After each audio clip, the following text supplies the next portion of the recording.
Iya, nah justru ini saya buka ya sekalian ya.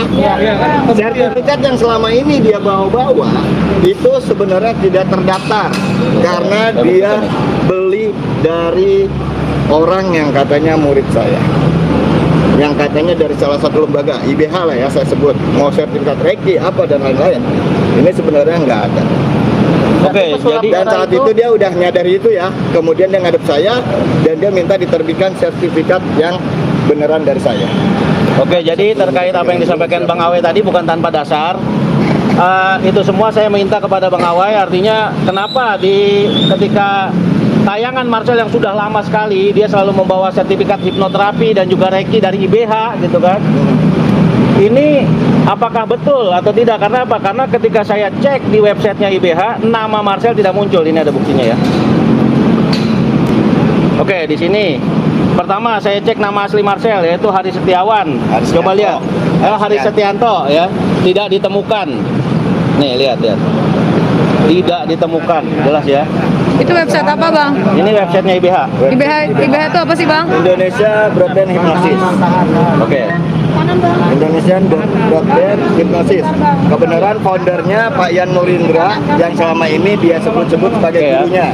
Dan saya sahabat baiknya Pak Yan. Saya Pak Yan Romo Dewa itu sahabat baik. Nah, dan tahu banget siapa murid-murid Pak Yan sebenarnya. Bukan cuma atas nama Haris Setianto, tapi saya cek juga atas nama Marcel itu tidak ditemukan. Lihat, Marcel Adita Dipal ya tidak ditemukan. Yuk.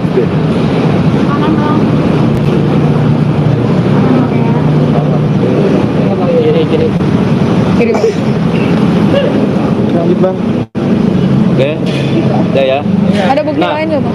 Anehnya, ketika Marcel perform, ya ini entah kebetulan atau apa ya, perform di salah satu tayangan televisi dan bertemu oleh salah satu petinggi gitu ya daripada hipnotis, namanya muncul.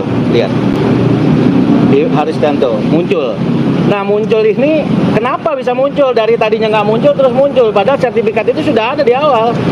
Nah, ini saya minta klarifikasi nih dari pihak Marcel. Ini kenapa nih? Berarti kalau dia selama ini mengatakan praktisi itu kebohongan, dia juga praktisi kebohongan dong. Oke. Ada bukti lain, Bang, yang menguatkan Bang Awai sendiri? Bukti apa nih? Bukti apa nih?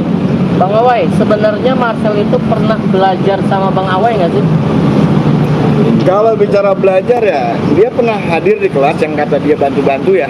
Nah, tapi harus dia berani akui juga. Saya setiap kali kelas itu anggota saya itu pasti yang buat bantu-bantu itu banyak. Jadi bukan karena buat bantu-bantu saat itu. Yang perlu saya tegaskan saat itu adalah apa? Karena dia butuh sertifikat dari lembaga yang saya punya. Dan saya nggak mau menerbitkan seperti dia sebelumnya. Jadi saya kasih syarat, lu harus ada di kelas, baru gue keluarkan sertifikatnya. Oke, berarti ilmu sulap yang dimilikinya ini seperti apa Bang Awai? Kalau ilmu sulap saya nggak terkait ya, saya lebih ke ranah hipnosis gitu. Jadi bicara tentang ilmu sulap dan lain-lain, sebenarnya saya nggak terkait. Kalau bongkar-bongkar paranormal, Bang Awai? Kalau bongkar-bongkar paranormal itu sebenarnya kita kasih di kelas, karena di kelas itu biasanya banyak korban-korban oknum dukun nih. Jadi akhirnya kita kasih tahu bahwa itu cuma trik, bahwa itu cuma tipuan. Nah itu kita kasih tahu. Terus baru kita kasih pemahaman tentang keilmuan yang sebenarnya, tentang gaya, metafisika, dan hipnosis. Oke. Nah kalau sejauh ini Bang Awai akhirnya tahu dan menemukan bukti-bukti bahwasanya jangan-jangan ada indikasi Marcel sama Agus Samsudin ini settingan. Itu Bang Awai sendiri mau gimana nih tindakan Bang Awai selanjutnya? Ya kalau bilang sewot sih. Oke, jadi sedikit saya tambahkan ya. Nanti ini bukti-bukti ini saya akan putarkan, tapi tidak publik ya. Karena apa? Karena saya menjaga privasi daripada orang tersebut ya. Karena orang itu dinyatakan bersalah, bukan kita yang menyatakan bersalah, melainkan di mata hukum. Ketika belum ada pernyataan di mata hukum dia sebagai seorang tersangka ataupun orang yang bersalah, kita nggak boleh menjudge dia gitu loh.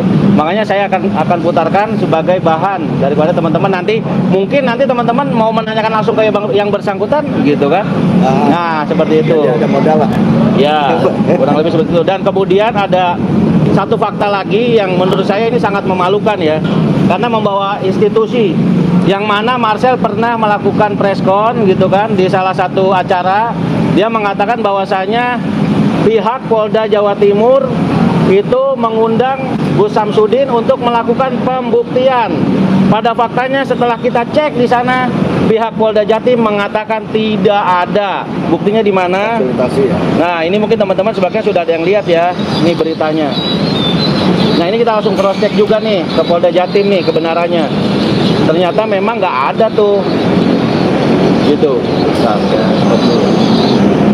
Jadi nggak ada. Polda Jatim bantah bikin arena pembuktian pesulap merah versus Gus Samsudin. Nah, ini kan penggiringan opini gitu loh, yang akhirnya bisa memecah belah pemikiran masyarakat yang awam akan hal ini gitu.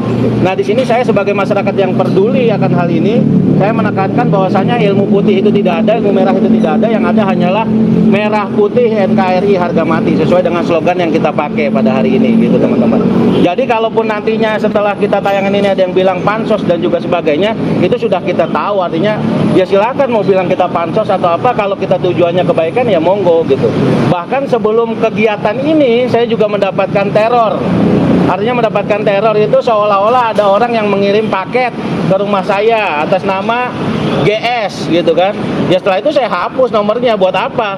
Kalau itu nanti saya tanggapi, kemudian seolah-olah betul saya menerima paket dari GS ataupun Gus Samsudin, padahal kan nggak ada. Saya juga nggak tahu itu siapa yang melakukan hal itu. Dan mungkin masih ada lagi kemungkinan potensi-potensi teror yang akan kita terima nantinya, tapi nggak masalah buat saya. Gitu loh. Cuman berarti pihak ketiga yang mungkin diduga memang berada di balik ini semua itu sebenarnya siapa sih? Praktisi juga kah atau siapa? Ya kalau untuk yang dibalik ini juga kita masih mendalami hal ini gitu kan. Kalau yang saya sinyalir, jadi dari suara rekaman tersebut nih nanti teman-teman akan mulai tahu lah arahnya kemana dari orang tersebut.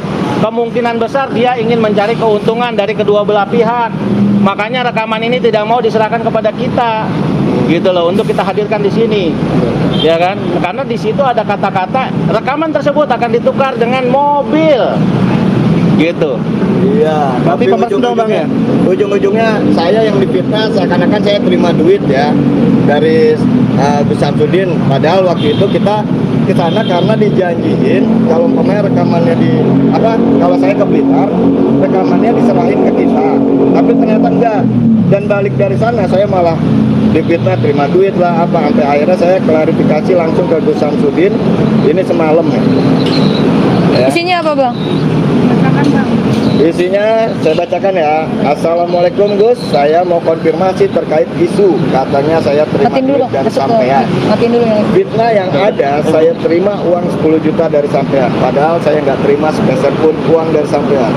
Dan niatan saya ke sana adalah tulus agar semuanya berdamai dan agar sampean mempunyai legalitas yang sesuai dengan padepokan sampean. Soalnya saya ada kiriman rekaman seakan sampean memberikan saya sejumlah uang dan saya butuh klarifikasinya.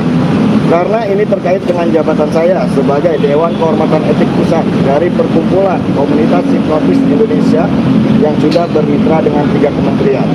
Saya harap sampean mau memberikan klarifikasi. Nah, terus dibalas siap, katanya telepon yang ke-8.